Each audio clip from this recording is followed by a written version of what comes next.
نحمدہ ونصلی علی رسولہ الکریم اما بعد۔ میرے دوستو، جب اللہ تبارک و تعالیٰ کسی انسان کو صبر کا صلہ دینے والے ہوتے ہیں تو کون سی نشانیاں ظاہر فرماتے ہیں، میں آپ کو بتلاتا ہوں، میری بات کو توجہ سے سنیں۔ حضرت عبداللہ ابن مسعود رضی اللہ تعالیٰ عنہ فرماتے ہیں، ایک مرتبہ میں سرکار دو عالم صلی اللہ علیہ وسلم کو ملنے کے لیے آیا۔ جب میں اللہ کے نبی علیہ السلام کے پاس پہنچا، میں نے حضور علیہ السلام سے سلام لی۔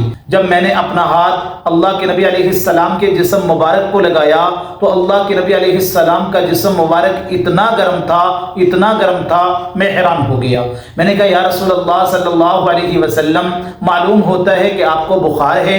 اللہ کے نبی علیہ السلام نے فرمایا، ہاں عبداللہ، مجھے بہت شدید بخار ہے۔ حضرت عبداللہ ابن مسعود کہتے ہیں، میں نے کہا یا رسول اللہ صلی اللہ علیہ وسلم، کیا آپ کو اتنا شدید بخار ہو رہا ہے؟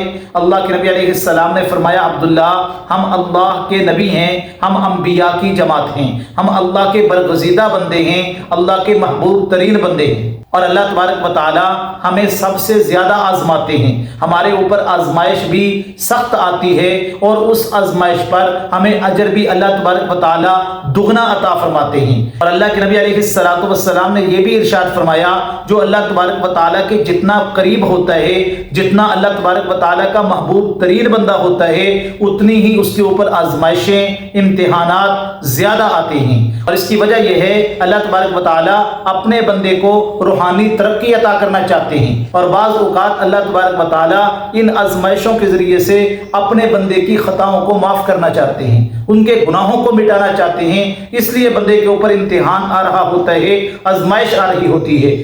یاد رکھیں، جس بندے کی جتنی صلاحیت ہوتی ہے اس کے مطابق ہی اللہ تبارک و تعالی اپنے بندے کے اوپر امتحان اور آزمائش لے کے آتے ہیں۔ اللہ سے آزمائش مانگنی نہیں چاہیے، اگر آ جائے تو پھر اس پہ صبر کرنا چاہیے۔ جس بندے میں دو خصلتیں موجود ہوں، اللہ اس کو صابرین میں لکھ دیتے ہیں، شاکرین میں لکھ دیتے ہیں۔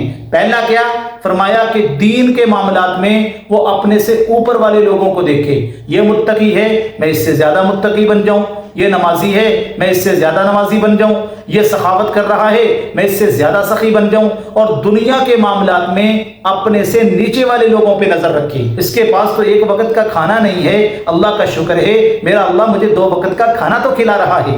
تو میرے دوستو، اب اگر بندہ ان چیزوں پہ صبر کر لے، آزمائشوں پہ صبر کر لے، اللہ اس بندے کو صلہ کیا عطا فرماتے ہیں؟ تو اس کو صلہ یہ دیتے ہیں، اللہ اس بندے کے دل میں اللہ اور اللہ کے رسول کی محبت ڈال دیتے ہیں، اپنی محبت اور اپنے نبی کی محبت اس کے دل میں کوٹ کوٹ کے بھر دیتے ہیں۔ حضرت حذیفہ رضی اللہ تعالیٰ عنہ جب ایران فتح ہوا تو کھانا کھا رہے تھے، ہاتھ سے ایک لقمہ نیچے گرا اور اس کو صاف کر کے کھانے لگے نا، تو ایک آدمی کہنے لگا، حضرت یہ آپ کیا کر رہے ہیں؟ ان لوگوں کے ہاں زمین پہ پڑا ہوا کھانا اٹھا کے کھانا یہ عیب سمجھا جاتا ہے، یہ لوگ کیا کہیں گے، یہ بھوکے ہیں، نیچے سے لقمے اٹھا کے کھاتے ہیں۔ حضرت حذیفہ رضی اللہ تعالیٰ عنہ نے جب ان کی اس بات کو سنا نا، تو اب ان کے دل کے اندر اللہ کے نبی کی محبت کتنی تھی آپ اندازہ لگائیں۔ کہنے لگے، اترک سنت حبیبی، لفظوں پہ غور کرو، اترک سنت حبیبی، کیا میں اپنے محبوب صلی اللہ علیہ وسلم کی سنت کو